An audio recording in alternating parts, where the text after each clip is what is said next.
এই রহস্যটা আসলে কি ডে বাই ডে বিশ্বাসের এই যে সতেজ হওয়ার যে বিষয়টা কি জানতে চাই, মূল রহস্যটা কোথায় আসলে?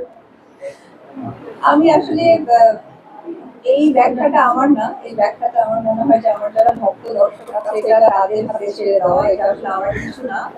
আমি যতটুকু জানি মানুষ নাকি ভালোবাসা পেলে সুন্দর হয়, তা আমি মনে হয় আমার ভক্ত দর্শক ভালোবাসার মানুষের ভালোবাসা পেয়ে সুন্দর হয়েছে। এবং এখানে যে মানুষগুলো আছে অনেকটা সময় ধরে ওয়েট করেছে, কিন্তু যখন আমার কথাটা শুনেছে কারো মনে সেই কষ্টটা দুঃখটা ক্ষোভটা সৃষ্টি হয়নি।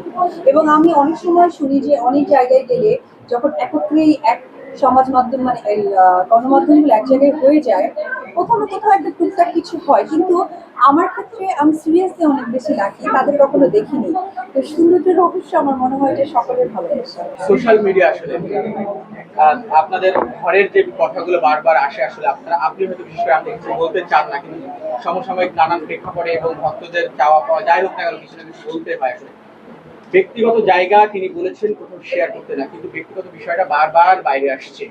তো এই যে জায়গাটা এবং সেখানে দর্শকরা আমরা দেখি যে মানে ট্রেন্ড হয়ে যায়, অপু বিশ্বাস কখন কথা বলবে আসলে, বা শাকিব খান তো কিছুই বলে না। এই যে দিনের পর আমি দিন একটা একই কথা বিষয়। বলি আমি একটা কথা বলি ভাই আপনাদের উদ্দেশ্যে, যে কথায় প্রশ্নবিদ্ধ হয় বারবার, এবং অনেক সময় সোশ্যাল মিডিয়াতে দেখি যে প্রশ্নবিদ্ধটা এই কারণে হয় যে একটা মানুষ প্রমাণ দিতে ব্যস্ত, কিন্তু যে প্রমাণের আশায় আপনারাও সকলে আছেন সেই প্রমাণটা স্কিপ করে যায়।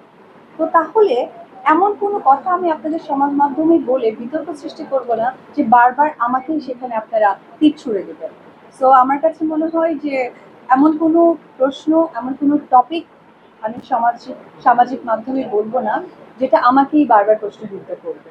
সো আমার কাছে মনে হয় যে সকলেই অনেক বুদ্ধিমান, এবং তার বুদ্ধির জায়গা থেকে এত দূর দূর জায়গাগুলোতে বিলং করে, তাদের শুভ বুদ্ধি হোক, এটাই আমার শুভকামনা থাকে।